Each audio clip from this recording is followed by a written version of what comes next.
miliar. Biaya pemeliharaan per tahunnya Masjid Al Jabar berapa? Al Jabar 42 Pak. 42 miliar. Al Jabar per tahun biaya pemeliharaan 42 miliar ke tahun. Ada hutang nggak yang dibayar pemerintah pusat yang harus dibayar? Pen Pak. Apa Ada. itu pen? Pen yang dioperasi.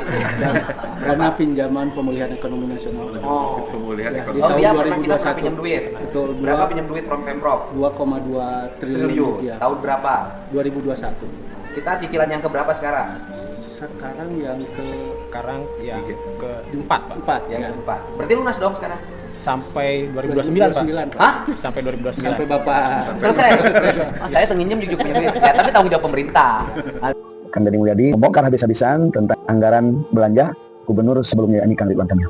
Adapun tentang hal ini, Al-Fakir menyarankan untuk langsung secara objektif nantinya dan disaksikan oleh masyarakat luas, diundanglah Pak Ridwan Kamilnya berdialog secara langsung agar beliau bisa memverifikasi setiap pertanyaan-pertanyaan, bukan hanya melalui perantaranya, tapi langsung secara objektif kepada Pak Ridwan Kamilnya. Sekolah tidak boleh menyelenggarakan kegiatan studi tour yang di dalamnya ada pungutan, termasuk kegiatan-kegiatan seperti renang dan sejenisnya yang di dalamnya ada pungutan pada siswa. Isu yang kedua tentang study tour dan tentang program-program yang lain pun dibuat transparan saja Kang Deddy. Misal nih program-program Kang Deddy yang dulu pernah diterapkan di Purwakarta, ini kan namanya hampir sama nih, namanya Purwakarta Istimewa.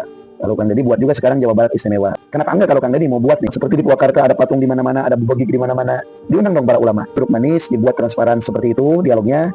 Silakan nanti para ulama menyampaikan dalil-dalilnya. Yang diundang jangan hanya ulama yang pro. Kalau yang ulama pro kan itu bisa disetir Kang Deddy sendiri. Undang pula dong ulama yang kontra, yang bahkan secara langsung kemarin mengoreksi Kang Deddy tentang bahaya kemusyrikan tersebut. Misal kayak Haji Atian Ali, itu kan ulama Jawa Barat, atau Habibah bin Smith, beliau orang Bogor. Silakan undang mereka untuk memberikan pandangan-pandangan. Assalamualaikum warahmatullahi wabarakatuh.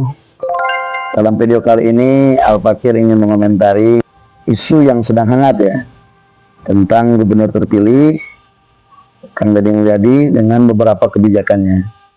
Yang pertama tentang bagaimana beliau membongkar habis-habisan anggaran belanja gubernur sebelumnya, ini Kang Ridwan Kamil. Tentang hal ini Al-Fakir sangat setuju ya, transparansi itu penting untuk dibuat transparan kepada masyarakat luas, dan semoga menjadi percontohan bukan hanya untuk pemimpin di tingkat regional ya, juga mudah-mudahan untuk tingkat pusatnya sampai ke para bupati dan para wali kota sampai ke tahap desa dan seterusnya, memberikan transparansi seperti ini, dan Al-Fakir kira ini bagus efeknya. Nah, ini yang pertama. Yang kedua, tentu setiap seorang pemimpin yang mengganti pemimpin sebelumnya itu bukan hanya sertifikat, itu bukan hanya menyerahkan jabatan ya. Itu diserahkan semuanya sampai kepada hutang-hutangnya sudah barang tentu menjadi tanggungan gubernur atau pemimpin selanjutnya. Adapun tentang hal ini, Al-Fakir menyarankan untuk langsung secara objektif nantinya dan disaksikan oleh masyarakat luas, diundanglah Pak Ridwan Kamilnya untuk ditampilkan di akun YouTube Kang Deddy langsung, berdialog secara langsung agar beliau bisa memverifikasi setiap pertanyaan-pertanyaan, bukan hanya melalui perantaranya, tapi langsung secara objektif kepada Pak Ridwan Kamilnya.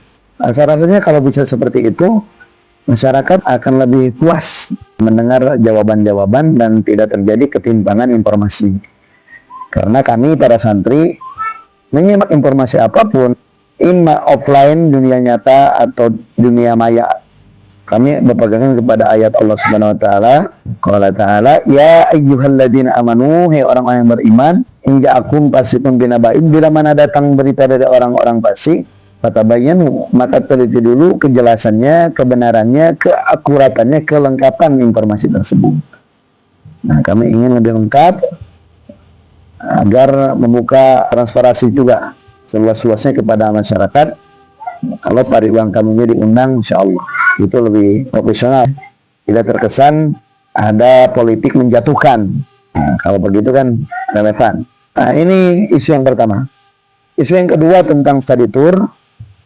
Ibail kiram rahimakumullah, kalau kita lihat dalam terminologi agama ya, study tour itu bahkan jangankan manusia biasa, Nabi, sekelas Nabi kita aja sallallahu alaihi wasallam itu langsung diajak studi tour oleh Allah Subhanahu wa taala secara hakikat.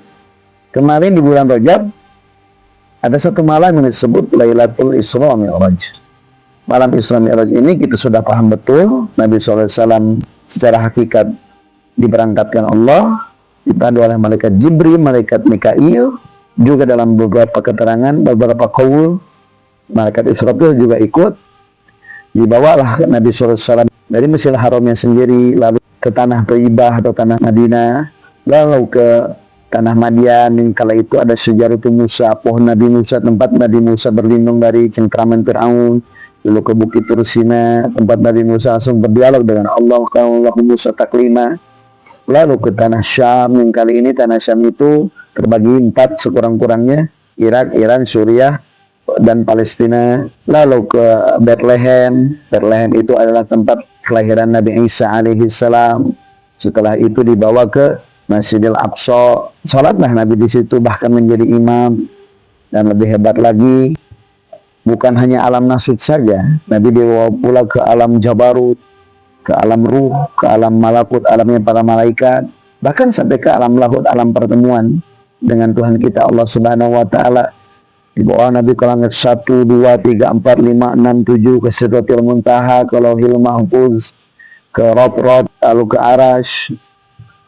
Masya Allah, bahkan sampai ke surga, neraka, Nabi divisualkan. Semua itu divisualkan secara langsung. Nah, kalau kita kan hari ini kadang-kadang menggunakan proyektor untuk pembelajaran kepada siswa. Dan sesekali siswanya dibawa nih kepada situs-situs bersejarahnya agar bisa langsung melihat. Karena beda.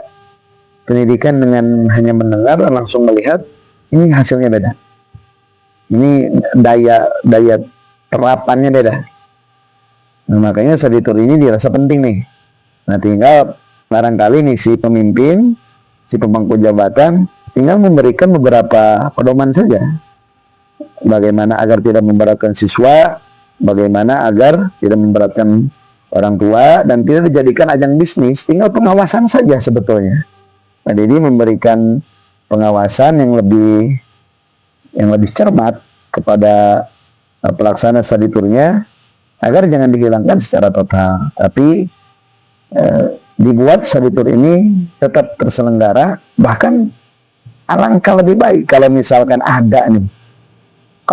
ada anggarannya, kenapa enggak dibuat gratis saja. Gubernur memberikan anggaran khusus tuh untuk study tour agar semua siswa-siswa kita bisa menikmati. Nah, bahkan yang di pesantren-pesantren pun sebetulnya ingin pula tentunya berstudy tour. Kadang ini berinisiatif sendiri kalau dari pesantren. Kemudian Mulyadi, tolong diperhatikan pula tuh siswa-siswa santri-santri di pondok-pondok pesantren. Dan selain daripada itu, yang ingin apa kita sampaikan, kita berdoa kepada Allah. Semoga kepemimpinan beliau ini, khususnya umumnya para pemimpin di Indonesia sampai ke presiden dan jajarannya, selalu dipandu dengan hidayah taufik Allah Subhanahu wa Ta'ala, sehingga bisa tampil menjadi pemimpin yang benar-benar memegang teguh keislamannya, tidak musyrik dan adil serta amanah. Amin ya rabbal alamin. Dan hutang-hutang Jawa Barat nih yang disampaikan kepada masyarakat luas, kita doakan semoga Jawa Barat diberikan keluasan rezeki oleh Allah Subhanahu wa Ta'ala sehingga bisa melunasi hutang-hutangnya, dan segera setelah hutangnya lunas agar nanti ditasarufkan atau disalurkan kepada yang benar-benar membutuhkan. Ada di teras bawah ini fakir miskin yang perlu dirangkul agar benar-benar objektif disalurkan kepada yang benar-benar membutuhkannya. Dan tentang program-program yang lain pun dibuat transparan saja Kang Deddy, dibuat transparan. Semisal nih program-program Kang Deddy yang dulu pernah diterapkan di Purwakarta, ini kan namanya hampir sama nih, namanya Purwakarta Istimewa. Lalu Kang Deddy buat juga sekarang Jawa Barat Istimewa. Nah, kami nih kaum santri agak sedikit ketakutan kalau Kang Deddy mau membuat lagi program-program yang berbalut budaya, padahal ada beberapa indikasi-indikasi kemusyrikan. Kenapa enggak kalau Kang Deddy mau buat program-program seperti itu, semisal seperti di Purwakarta ada patung di mana-mana, ada bogigi di mana-mana, diundang dong para ulama. diundang para ulama duduk manis, dibuat transparan seperti itu dialognya. Silakan nanti para ulama menyampaikan dalil-dalilnya. Dan Al-Fakir Titip yang diundang jangan hanya ulama yang pro. Kalau yang ulama pro kan itu bisa disetirkan dari sendiri. Undang pro dong ulama yang kontra, yang bahkan secara langsung kemarin mengoreksi Kang Deddy tentang bahaya kemusyrikan tersebut. Misal kayak Haji Atian Ali, itu kan ulama Jawa Barat. Atau Habib Bahdim Smith, beliau orang Bogor. Silakan undang mereka untuk memberikan pandangan-pandangan. Apalagi kalau diundang langsung Majelis Ulama Indonesia-nya untuk memberikan nasihat pula. Nah, karena Nabi SAW kasih pandangan kepada kita, simpani minan nas. Ada dua golongan di manusia ini, idza saluha saluhan nas. Bila mana dua golongan ini baik, maka masyarakat pun akan baik. Wa idza fasada fasadan nas. Dan bila mana dua golongan ini buruk, maka masyarakat pun akan buruk, akan jelek. Siapakah itu? Al-ulama wal umaro. Ulama dan umaro.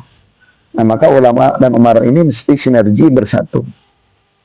Apakah yakin kalau Kang Deddy undang mereka secara eksklusif, undang secara khusus untuk berdialog, bahkan dibuat transparan tentang program-program, insya Allah akan terjadi jargon kita orang Sunda untuk terawih sauyunan.